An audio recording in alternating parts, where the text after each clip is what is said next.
Hi guys, my name is Crystal and this is the second part to what I was reading about beating body image blues, BDD, and body image problems.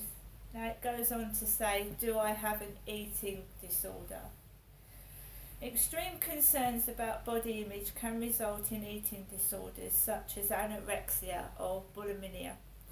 Answer these questions to ascertain your feelings in relation to food, weight gain or loss, and your self-image. Are you very fearful of gaining weight, staying at the same weight, or of others thinking that you're fat? Do you try to strictly monitor how much you eat, portion size, what you eat, food groups, or calories consumed each day? Do you become very distressed, depressed, or agitated if you eat more than you planned or consume a forbidden food? Despite having lost weight, do you feel dissatisfied with your size and convinced that you must lose more? Do you try to hide the fact that you're trying to lose weight from friends and family because they've expressed concern that you're underweight? Do you induce vomiting, drink lots of water, or diet soft drinks to fill yourself up? Use laxatives or exercise compulsively in order to lose more weight? Are you preoccupied by food or your size? Do you find that they're almost always on your mind? You may also have dreams about food and eating. Despite your best efforts, do you sometimes lose control and binge? A binge may be eating foods you typically avoid or larger portions than you normally allow yourself. You may feel intense guilt and regret afterward. Do you have certain rituals about eating, such as chewing a certain number of times, cutting up food into small pieces, consuming less than others you're eating with, eating at specific times, or wanting to eat in private? That's gone off. I thought that had gone off. Do you weigh yourself once a day or more? Check the prominence of your hip joint and shoulder bones daily. Test out your size in relation to certain articles of clothing. If you answer yes to 5 or more of the above questions, you may be either suffering from an eating disorder or be at risk of developing one. Talk to your GP and ask to be referred to a psychiatrist for an assessment. Medical units dedicated to treating eating disorders exist, and many CBT therapists will have specialist knowledge of this problem. If your perception of how you look is preventing you from going to work or school, socialising and generally pursuing your goals, don't hesitate to seek professional help. Conditions like BDD and eating disorders tend to worsen over time if untreated. We strongly advise that you get treatment as soon as possible. Many people make a full recovery from the body image disorders we discuss. Doing so involves a lot of determination and work, but it can be done.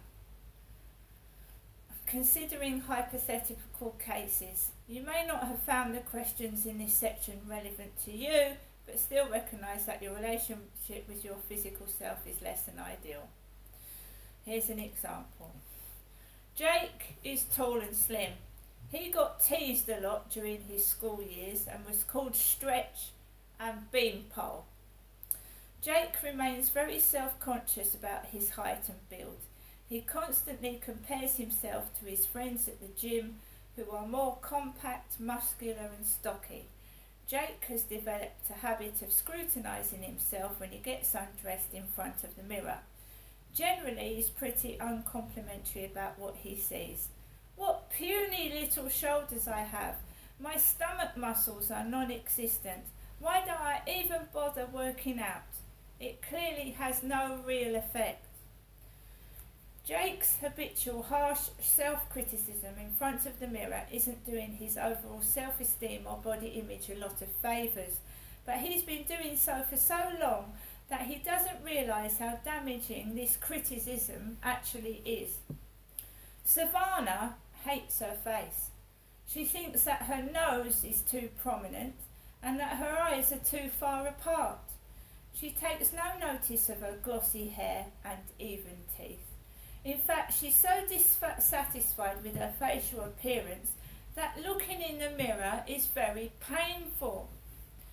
Since adolescence, Savannah has avoided mirrors, spending as little time witnessing her own reflection as possible.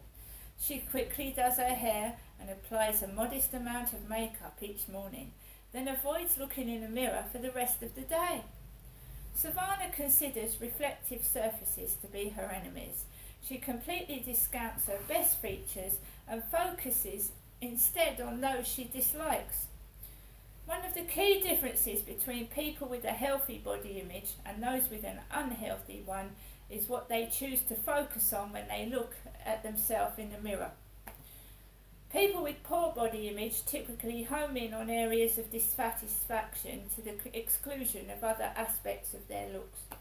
Those with a healthy body image are more likely to pay specific attention to areas and features that they consider to be their best points. Both Jake and Savannah are continually reinforcing their negative body images through their use of mirrors. Jake uses the mirror too much in order to examine and berate his tall, slim shape. Savannah does the opposite. She hides away from the mirror because she fears confronting her imperfect face. If either of these two examples reminds you of your own relationship with the mirror, you may benefit from following the 3 simple rules of healthy mirror use. Observe yourself in the mirror, but suspend evaluation or judgment. Try not to entertain thoughts about yourself as either attractive or ugly. Just use the mirror to do whatever it is you need it for, such as fixing your hair or putting on makeup. Regulate how much time you spend on average before the looking glass. If you stay in front of the mirror for too long, you may end up criticising your appearance like Jake. If you avoid the mirror like Savannah, you may need to force yourself to observe your reflection more often.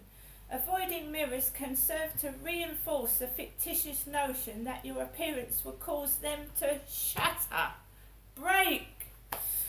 Resist selective scrutiny. Instead of focusing your attention on individual aspects of your appearance, try to view yourself as a whole. Again, be vigilant about suspending judgment. Simply look and see your whole physical self without positive or negative evaluation. These rules are indeed simple, but they're difficult to stick to if you've been using the mirror to find fault with your appearance for years. Use the mirror as a tool to check if your hair is in place. Shave. See whether you're suitably attired or if a bit of breakfast is lodged in your moustache. Don't use it as a weapon to beat yourself up with. What about people that know that someone has a low self-esteem and they know someone is worried about their looks and they drag them in front of mirrors in a clothes shop? So come and look at this, and then you stood in front of a mirror. Come and look at this, there's another mirror. And what happens in The Elephant Man? Has anybody watched The Elephant Man, which is about a poor chap with tumours on his face? Right? What did they do to the Elephant Man? Make him look at his reflection in the mirror, and he screamed at what he saw. So is that not torture? Using a mirror to make someone believe they're ugly? See you later.